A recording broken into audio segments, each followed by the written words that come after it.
ajuma ñetti fan ci weeru décembre ci atum 2021 bokku téléspectateurs yi saxuti ànd ak ñun ci ITV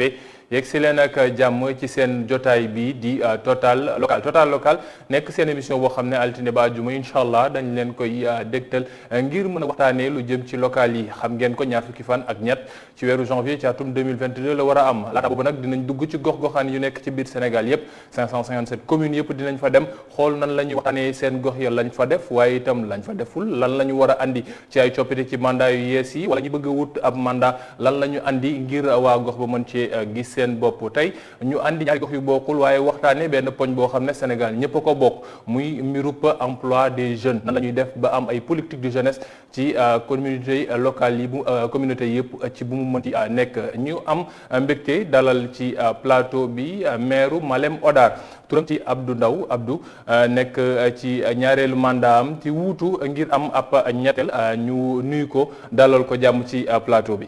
waaw maa ngi lay wax asalaamaaleykum wa rahmatulah. di nuyu le directeur de la télévision et l' ensemble du personnel. di nuyu sama naataango bii ma jàkkaarlool. di commencé ci nuyoo bi jaale Sénégal yëpp li ñu bokk mu disparition Lamine Diack. ñaan yàlla yërëm ko déggal ko xarit ko àjjana. mais aussi di saluer journée internationale bi nga xam ne mooy la journée des personnels vivant avec handicap. ñoom aussi ñu leen di nuyu. di leen siyaare di wan ne bés bi ñoo ko bokk. ñu ko waxee noonu la ci beneen bopp bi ci sama ndeyjoor ñu am fi Mame Oumar Mbengue nekk candidat ci ville bu Rufisque ci coalition bi ñu woowee coalition defar sa gox Mame Oumar ñu nuyu la dalal ak jàmm bàyyi la nga nuyu waa Rufisque ak waa Sénégal. waaw xasanaa ñu ngi lay nuyu. di commencer nuyoo bi si sa directeur. personnel bi yëpp. di kontaan si invitation bi nga xam ne defoon ngeen ñu ko. vraiment fas yéene waxtaanee ay points yu am solo. ci wàllu avenir du dëkk bi. kon nag vraiment ñu ngi au passage aussi jaale wàlle ki nga xam ne mooy doyen Lamine Diack. yàlla na ko yàlla xare àjjana. donc di jaale population Sénégal yëpp. kon nag maa ngi nuyu waa Tëngéej yëpp. di nuyu waa Sénégal yëpp. niñ ko waxee ñoom ñaar lañ koy defee itam tàmbali émission bi ci jébal suñu njaal waa àdduna ndax Lamine Diack nekkul woon nitu Sénégal kese nitu àdduna la woon moom mi xam ne génn na àdduna tey jële ci fajar gi ñoo ngi koy jox suñu jaal waa monde sport monde politique itam waaye yëpp loo xam ne mbirub diplomatie la ngir li mu def pour Sénégal waaye itam li mu def ngir àdduna laataa ñoo avancé itam dañuy jox suñu njaal waa kër Alpha Wali Diallo nekkoon ab nit koo xam ne ràññewoon nañ ko ci Sénégal xalaatam jëmoon ci mbirub diplomatie ak relation internationale mu yàgg ñëw ci plateau bile te fi joxe xalaatam ci nan la ñu war a mën a def ba diplomatie Sénégal gën a rayonnante ci kanamu ñëpp ñu jox ko suñu njaal ci sama tur ak itam turu groupe E-Media Invest yëpp ñu tàmbali waxtaan bi Abdou xam naa damay def droit d'aînesse rek Maomar tàmbali ci yow gis nañ ko poñ la boo xam ne dafa am solo ba tax ba njiital réew mi ca biir mois d'avril mu woote woon ab conseil présidentiel wax nan la ñuy def ba lijjanti mbirub ndaw yi ci problème ñàkk xëy mi mu nekk loo xam ne gox boo dem ak lu ko waral yow nga yore sa gox ci diggante ñaari mandat yoo xam ne nekk nga fa gis ndaw yi nañuy màggee ñenn ñi màgg nañu ba am liggéey ñenn ñi màgg waaye itam te xaar liggéey Abdou pour yow su fekkee ne problème am na ci sa gox ci problème mu employabilité wala problème politique de jeunesse lan la war a doon ci foofee ca Malem Hodar. maa ngi lay gërëm di la sant bu baax problème mu emploi ci biir Sénégal defe naa ne problème bu général la ñun ñëpp ñoo ko bokk rawatina nag ñun nga xam ne ñu ngi nag ñu di ñu wooyee zone rurale suñu problème bi jiitu ñun au niveau donc de notre zone ci suñu zone bi nga xam ne fa lañ nekk tey mooy il faut nit ñi am formation amum xëy wutum xëy baax na mais au préalable nga am formation donc centre de formation nekk na loo xam ne lii njëkk a yitteel Malem Hodar la ñu mën a former jeunes yi ñi nga xam ne dañu dem ba troisième amuñu chance continuer wala amuñu BFM ñi dem ba nga xam ne dañu dem terminal aussi amuñu chance continuer wala ñu dem université génn ñu am formation professionnelle boo xam ne mën nañ ko def nekk na li nga xam ne mooy njëkk a dimbale ndaw yi ci wàllum xëy pour yombalal leen ko. mu nekk loo xam ne mën nañ ko wax nañ ko gisee moom nañ ko seetlee Malem Hodar dafa mel ne noonu la amee itam ca Rufisque ndax ndaw yi dañ lay wax ne la jàng naa ba pare aw ma fu mu dugg wala dama teel a bàyyi jàng xaw ma la lay def ubbi lu ñu ma bunt buntu wala leneen problème employabilité boobu xam ne daan mujj taxaw ci biir Sénégal pour yow Mame Omar lan moo waral loolu nekk loo xam ne day nekk ci récurrent parce que 2021 lañ ci doogaati wax nekkul loo xam mais nekkul problème mu 2021. waaw jërëjëf donc problème mu emploi bi def naa dafa yàgg. parce que dañ koy wax souvent ndaw ñi ñoo ëpp Sénégal. maanaam plus de 65% ci population bi. su doonee ay ndaw rek déjà problématique am na. donc état bi aussi am na loo xam ne état seul mënu ko def. parce que état li man mooy mettre en place le cadre. mais li ñu wax ci wàllu côté maire yi dafa am rôle bu mag bu ñu si war a jouer pour may doole li nga xam ne mooy état. ndax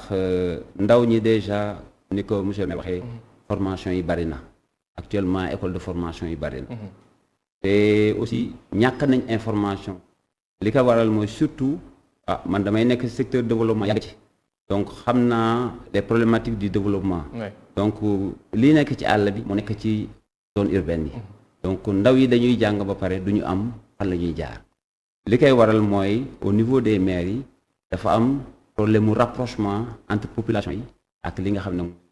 mooy maire yi parce que maire am na opportunité yu bari yoo xam ne dafay am ci état daf koy teg des projets yi nga xam ne ñoom foofu la jeunes yi war a jaar ba dugal seeni dossier mais lu ci bari jeunes yooyu du ñu am information donc loolu feeñ na ci yu bari ñun am na loo xam ne ñoo ko defal suñu bopp parce que loo xam ne peut-être bu ñu xoolee Tëngéej am na lu tudd DER délégation à l'entrepreneuriat des femmes et des jeunes ñun suñu bopp personnellement man en tant que leader en tant que homme de développement presque monté naa dossier lu tollu 200 dossiers de projet loo xam ne pour dimbali nit ñi jeunes yi lu ci bari amuñu information amuñu canevas alors que il suffit de les informer jege leen xool seeni profil quartier bu ne nga def diagnostic bi xool les profils qui existent bu ko defee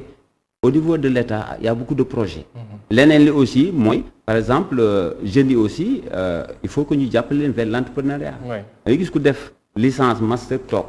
alors que kooku il peut trouver un projet boo xam ne war na ko mën a dugal dans un créneau de financement entrepreneuriat yi xam naa ne loolu poñ bu la soxla waaye dinañ ci wax ci beneen boor monsieur le maire dégg ko léegi ni mu ko waxee yenn saa yi rapprochement entre municipalité bi ak gone yi xam ne ñooy yeewoo ca gox bi yenn saa yi dañuy mel ne day am benn fossé boo xam ne da leen di séparer ñu bëri dañuy wax ne mbir mën naa am waaye maire dañ la wax ne la non du nekk compétence boo xam ne dañ ko transférer mënuma wutal nit ndaw mais est-ce que yéen taxawal ngeen ay mbir yoo xam ne mën nañu wax ne ndaw yi suñu soxlaa dinañ ñëw ci yéen wala ñu yéen soo leen gisee di ngeen dem ci ndaw yi wax leen ne leen buntukat ubbeeku na mën ngeen jaar fii wala mën ngeen def lii. effectivement parce que ñun bi ñu njëkkee installé en 2009 dañu rapproché jeunes yi pour xam seen bëgg-bëgg parce que booy dem campagne électorale da ngay demander exactement nit ñi. soo demander nit ñi il faut ñu wax la seen soxla ak seen i priorité mais boo xoolee priorité yëpp mu ngi accéder sur la formation donc. bu formation boobu jàllee il faut nga mettre sur place au moins benn technique de communication parce que avant yàgg na trop ça fait des décennies dañoo amoon loo xam ne dañu doon wax service de la main d'œuvre bu Sénégal boo demee inspection da ngay inscrire wala diplôme bi nga am ñu jël mu nekk benn genre base de données boo xam ne liggéey bu génn à tout moment mën na la contacter pour nga dem seeti ko comme pôle yi nga xam ne moom lañu am moom la bëggoon fa laa bëggoon parce que pôle emploi yi nga gis nga tey presque dafa ñëw substituer li nga xam ne moom la service de la main doon def avant ak des inspecteurs du travail à l'époque ñu di la encadrer mais li gën a jafe aussi liggéey bi bokk na ci entreprise yi nangootuñu recruter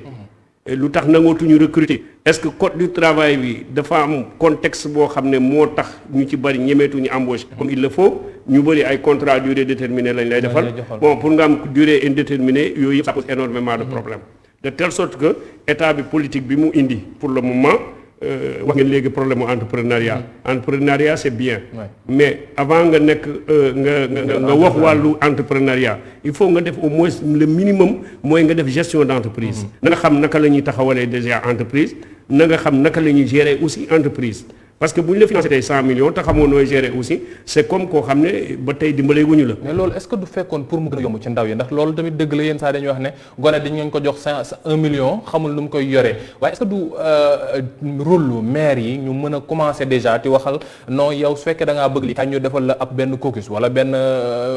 lël boo xam ne nan leen wax nii ngeen leen di jaar ñeneen yu jël leen peut-être dugal leen ci biir mairie yi xool nañu leen di encadrer ñu xam gestion nan la war a mën a amee ba pare. effectivement loolu la ñuy def parce que moo tax ku mel ni ONFP aujourd'hui maire yu bëri di leen solliciter pour information. ñun en 2009 bi ñu toogee entre 2009 2010 on a formé plus de 200 personnes des femmes et des hommes yoo xam ne c'est dans plusieurs secteurs même gestion def nañ ko. pour leen permettre ëllëg bu ñu la financer lan ngay def. soo jàngee nu ñuy defaree saabu wala nga dem jàng bon nu ñuy defee tablu mbay. ou bien nga jàng naka la ñuy defee yarum ginaar. soo paree soxla nga am financement mais balaa nga financement il faut nga def gestion. soo defee gestion ba pare bu ñu la financer nga door a xam. mais nag problème bi ci am aussi mécanisme de financement yi am léegi amul woon bu njëkk. donc léegi y a tellement de possibilités ANPEJ mu ngi fi boo fa demee. DER mu ngi fi actuellement. donc ñoom ñëpp ñu ngi dimbale nit ñi. de telle sorte que FONGIP boo demee Malem Pôle emploi bi déjà ubbi na. donc commencé nañ inscrire actuellement rek on est à plus de 350 demandes. et des demandes variées am na ci ñoo xam ne ñii dañuy dem wàllu formation. ñii ñu ngi demander wàllu financement ñii demander wàllu xëyum ndaw yi aussi. xëyum ndaw yi par rapport ak pour emploi yi wax na ko léegi nguur gi am na tànk boo xam ne teg na ko waaye mairie continuité nguur la en tant que est-ce que pôle emploi yi yow en tant que candidat jàpp nga ne mën na régler problème yi xam ne peut-être yow gis nga ko biir Rufisque spécifier ko wax ne lii wëg lee la est-ce que pôle emploi yi ñu nekk te teg gauche à droite mën na saafara andi saafara. waaw pôle emploi yi c'était programme bu am solo la. donc loolu aussi mooy li ma doon wax sànq. rapprochement. entre État. et les collectivités ñu gën a jege askan. lu am solo la. parce que problème d'information dafa posé wu au niveau des jeunes. jeunes yi souvent lu ci bari NTK la ñuy utiliser. donc parfois structure de financement yu bari. léegi ñu ngi transformé wu di utiliser des plateformes comme lu mel ni digital nga utiliser pour que ñu mel ni lu mel ni PAPEJ lu mel ni ANPEJ lu mel ni Agri Jeunes des projets Agri Jeunes yi nga xam ne man actuellement projet Agri Jeunes yu bari jàppale naa ci ay jeunes au niveau des régions. ci nan la leen jàppalee ak itam nan la ñu war a mën a def ba ñëpp mën a gis seen bopp yan politique itam ak yan offre la kiiti Omar Mbengue andi waa Rufisque ci problème environnement bi fa nekk ak itam nan la ñu war a mën a def ba soppali peut-être économie bi ci côté mbay mi su fekkee biir Malem Hodar loolu la wala ci côté napp bi fële ca biir Rufisque loolu lépp nekk ay poñ yoo xam ne ci ñaareelu pàcc seen total local incha allah dinañ ci yéey yebbeeg suñu ñaari gan yi di Omar Mbengue candidat ville de Rufisque ci coalition defar sa gox ak Abdou Ndaw moom nekk maire fële ca Malem Hodar nekk candidat ci liste Benno Bokk Yaakaar bokk yi léegi-léegi tuuti publicité dañu si ci xibaaru marax yi ànd ci ak Baye Cheikh Sall dellu si waat ci kanam incha allah. ko moom Baye Cheikh Sall ci xibaar yi xam ne moom la ñu andiloon ci marax gi mbokk yi ñu yegsi ci ñaareelu pàcc seet total local xam ne tey ñu ngi am mbégte dalal Omar Mbengue nekk candidat ci ville bu Rufisque ci waa coalition defar sa gox ak itam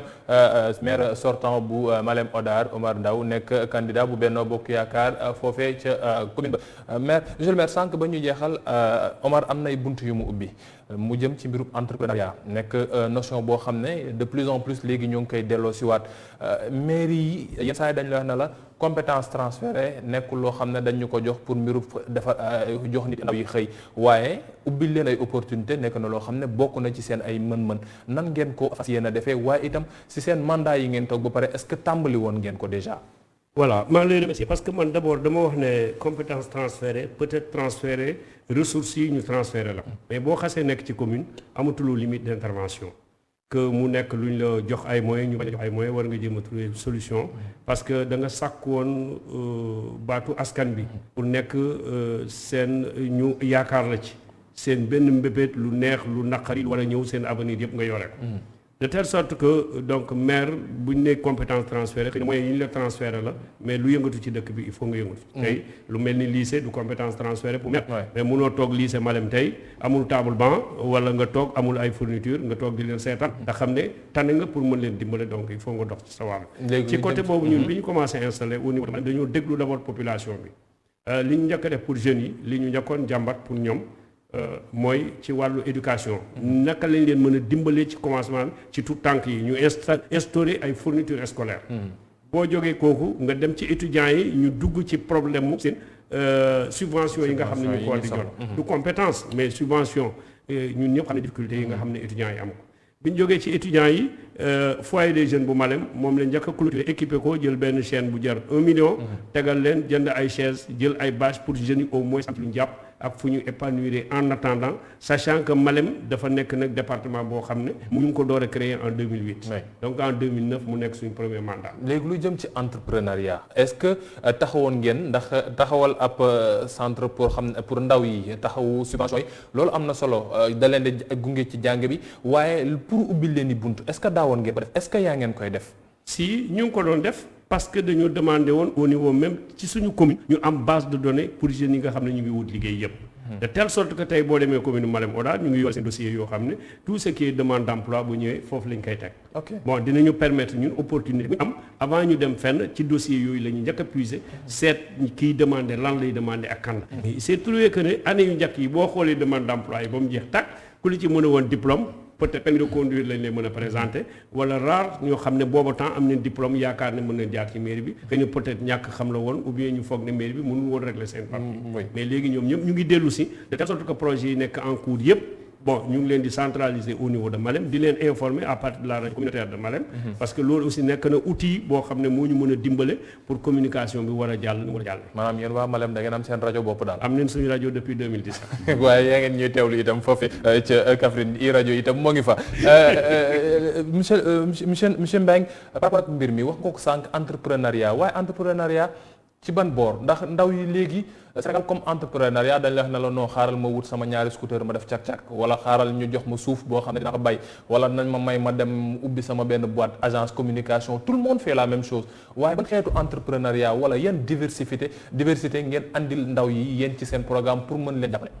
waaw li ñu indil ndaw li mooy maa ngi koy wax sànq déjà Tëngéej bu ñu seetloo féppay metti mën nañ ko wax donc ndaw ñi gis ñu seen bopp si dara. bu la féppay metti daaw du nangu loolu. monsieur le maire du nangu loolu. li tax ñu bëgg a changer mooy li ñu bëgg maanaam indi ay projet c'est-à-dire ndaw ñi dañu amul projet Tëngéej boo gisee maanaam chômage bi gën a bari les diplômés dañuy génn duñu am fu ñu dugg donc loolu mam ko sànq c'est-à-dire rapprochement entre opportunités yi am au Sénégal ak partenariat à l'extérieur loolu moo agsiwul ci population bi te loolu li koy waral mooy day fekk maire boo xam ne dana diagnostiquer d'abord feebaru population bi d'abord problème mu xale yi problème mu assainissement bi ñu ngi koy wax mais boo waxee maire mu ne la assainissement sama yoon nekku ci état wu koy def te en tant que maire war nga jël ay initiative donc un maire vraiment amul barrière amul fenn fu ñu ko mën a limiter maa ngi koy wax sànq ñun dañu bëgg taxaw ndaw ñi maanaam ci wàllu emploi maanaam ci wàllu formation pour donner un exemple bu ñu seetloo lu mel ni Tëngéej secteur informel bi jaxasoo na donc boo xoolee marché bi kenn xamul lu muy nuru jaxasoo na maire bi amul benn maîtrise sur le secteur informel deuxième chose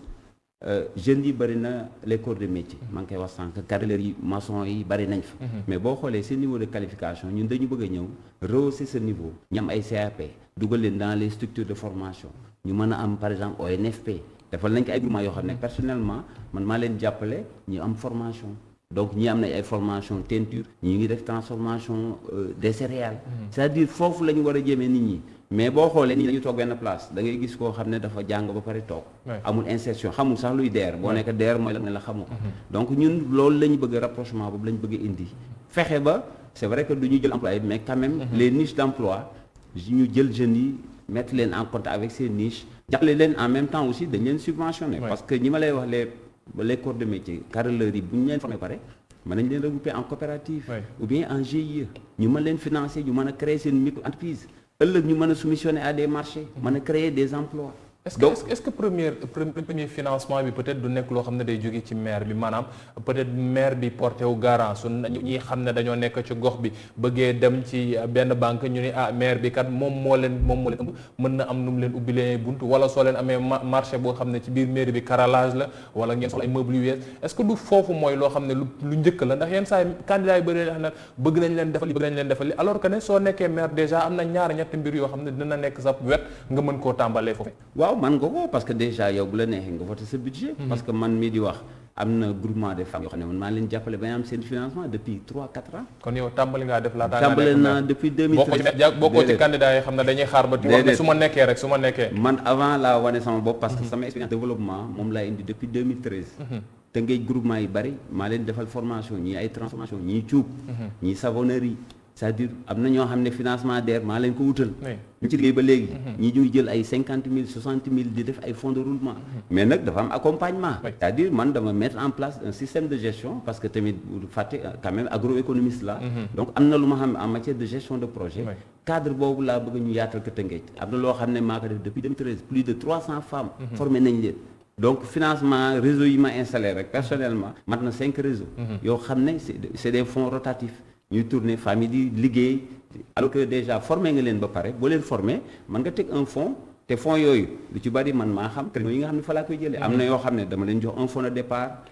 ñu organiser wu ñu am nañ kayit utal leen ay kayit parce que ñun am nañ ambition utal leen ay registre de commerce. ñu am NINEA mais boo amul NINEA amul registre de commerce groupement yu bari xamuñu luy loolu. donc il faut ñu formaliser leen. mais gannaaw bu ñu leen formaliser former nañ leen sur beaucoup de métiers. ñu mën leen nag trouver des financements. am nañ ambition au niveau de Rufisque au lieu du ñu yem ci financement rotatif. dañu bëgg installer des mutuelles d'épargne et de crédit. yoo xam nañ procédure bi nan ngay def ba jaar. mu nekk lekkatu gox bi. lekkati gox bi boo xam ne. déjà ñu ci bari natta la ñuy demee. mais dañu bëgg gannaaw loolu trouver leen créer même des coopératives. on a même une ambition de regrouper certains jeunes. au lieu ñu lay wutal GIE NINEA dañ leen wutal coopérative. parce que coopérative ñu bari xamuñu ko mais am na lu bari loo xam ne mën na jariñ ci avantage yu bari ci wàll. monsieur le maire par rapport ak li mu wax lekketu gox boobee est-ce que Malem Hodar am na lekket boo xam ne ndaw yoo fay nekk dinañ ci gis seen bopp ba suñu soxlaa ñu buux leen wala ñu ubbil leen i buntu suñu bëggee suuf wala su fekkee dañoo bëgg ay nag ak ay bëy ñu mën a sukkandiku ci mairie bi. non xëy na peut-être organisation yooyu. ci jigéen ñi la ëpp. actuellement au niveau de Malem Hodar. parce que dafa bokk ci suñu problème mooy accès au crédit. c'est-à-dire accès au financement. ndax boo ko xoolee amul benn banque boo xam ne installé wu nga tey au niveau de Malem Hodar. yàgg nañ ci dox seen argument aussi comprendre nañ ko au départ mais actuellement accepté-tuñu ko parce que problème de sécurité maintenant on a notre poste de gendarmerie. dafa am aussi yoo xam ne maire bi ci boppam mu ngi koy def ci population bi. du loo xam ne mën nga ne lii naka lañ koy waxeeti lu rafet la walla lu xew la. dafay créer emploi di favoriser entrepreneuriat. mooy électricité.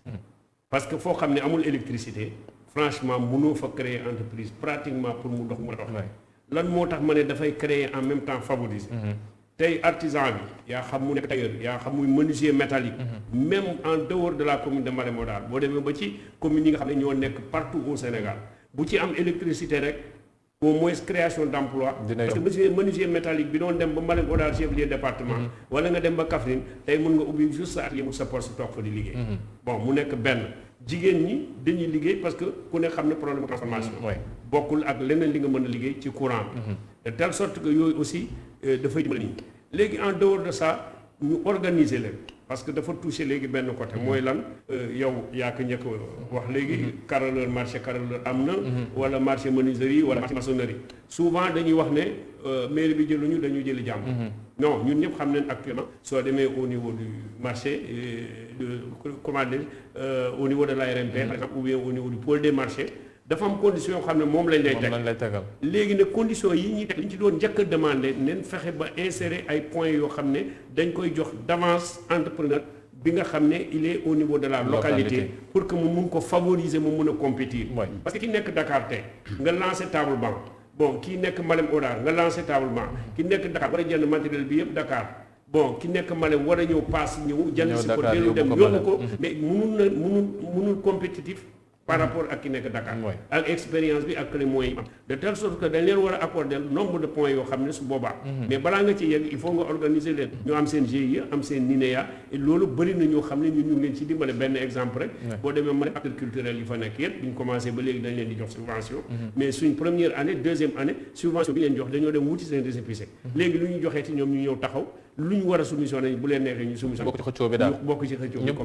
ñu bokk ci xëccoo bi mais il faut que population bi xam ne pour nga mën a accéder du parce que faal daf ma neex wala mbay na ñëw mooy marché gré à gré te bu ñu ko defee boo léegi ngeen dégguñu ci mbir yooyu ba léegi Malem Hodar ko wax da ngay wax ne dëkk la boo xam ne peut-être mbay la ci gën ti bàyyi xel ndax zone bi mu nekk moo tax booru Kaffrine nag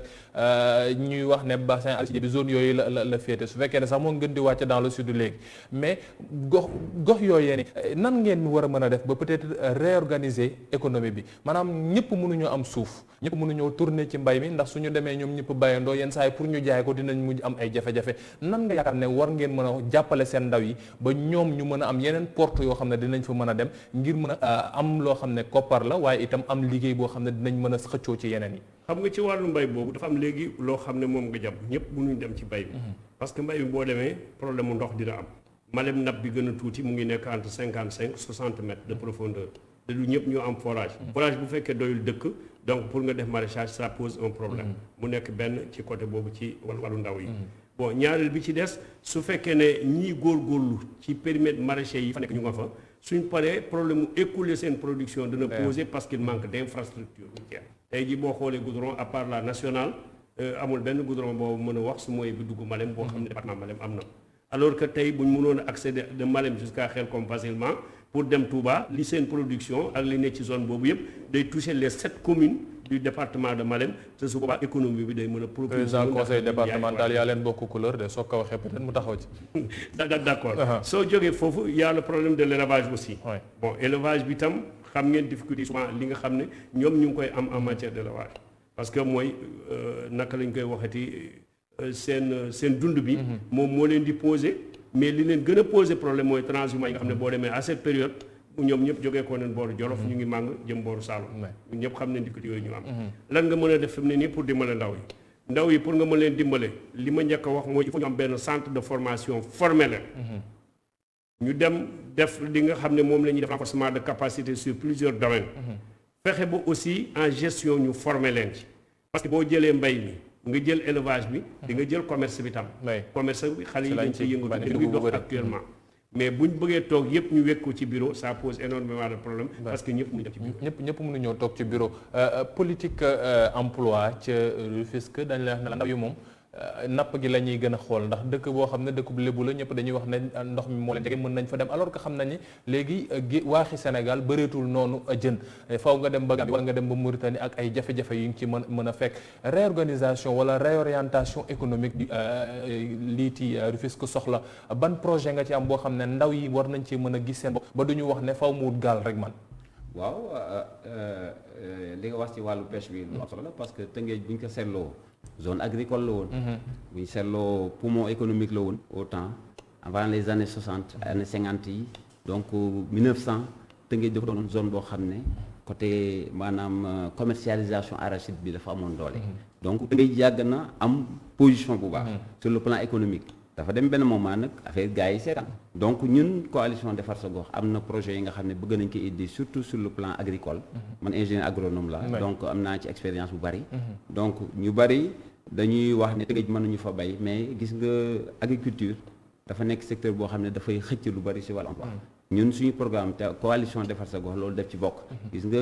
le DAC de Sangalkam am nañ ci un projet boo xam ne ñu ngi koy préparer pour que jeunes yu bari avec un système de transport boo xam ne dañ leen di accompagner ak famille ñuy mën a dem di liggéey di mën a am lu ñuy jariñ seen bopp parce que liggéey rek maire rek du contrat du embauché c'est-à-dire ñun beneen vision lañ bëgg indi boo xam ne ay créneaux porteurs lañ bëgg a ubbi secteur agricole li mu mën a absorber Tëngéej Sangalkam ak Dak ça me fait plus de 1000 hectares mais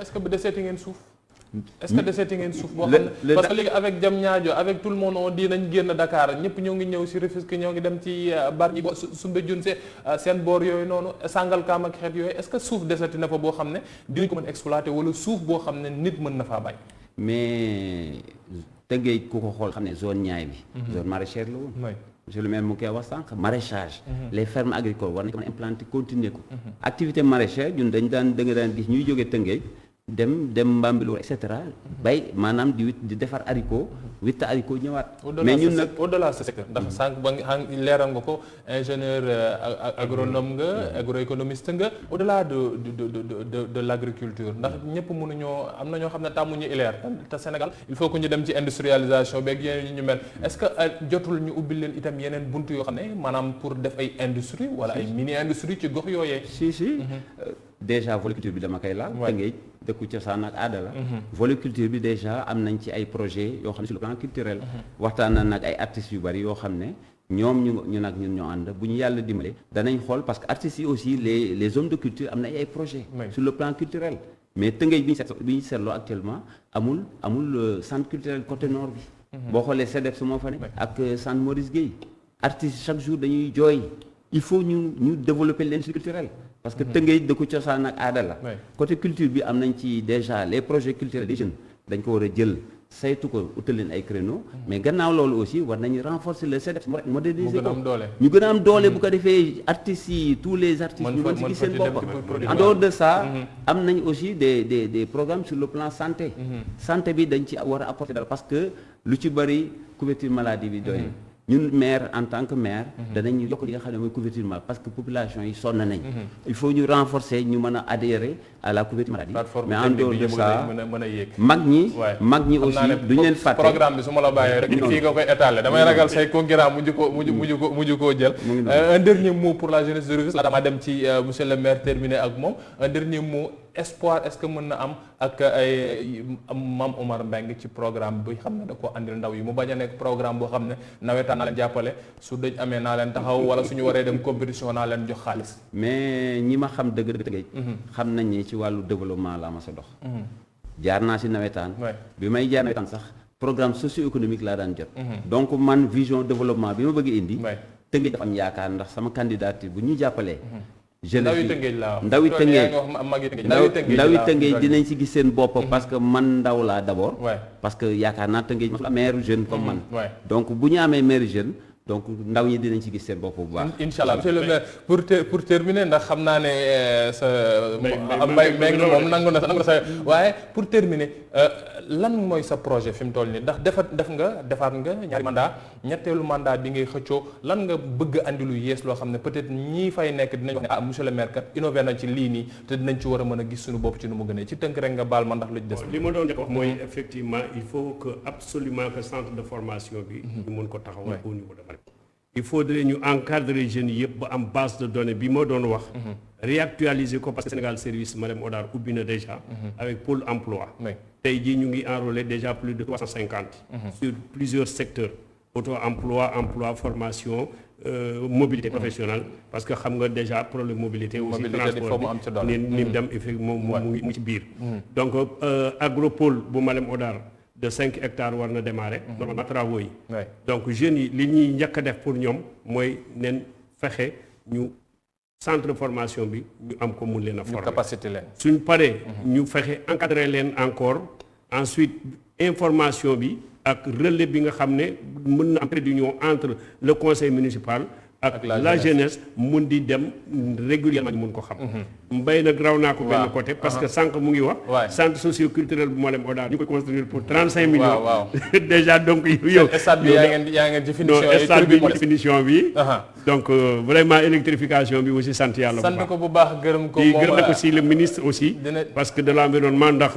lim jël Abdoulaye Seydou Sow bu baax parce que en matière d'emploi quand même dimbali nañu sant ko bu baax moom Abdou Ndaw nekk maire bu Malem Hodar nekk itam kiy xëccoo ci turu candidat liste Benno Bokk Yaakaar ak Omar Mbengue nekk candidat ville de Rufisque ci coalition Defar sa Gox ñoom ñaar ñooñu ñëwoon andil ñu seen xalaat ci ndaw seen ak gox yooyee nan lañ leen war a mën a taxawoo ci élection locale yi xam ne moom mooy jib si ñaar fukki fan ak ñett ci weeru janvier lay doon ci atum 2022 mbokk yi léegi-léegi ñu egsi ci xibaaru 19:45 kàllaama nasaraan lay nekk ñu àndi ci ak Ousama Monique Sagna jërë ngeen jëf altine incha allah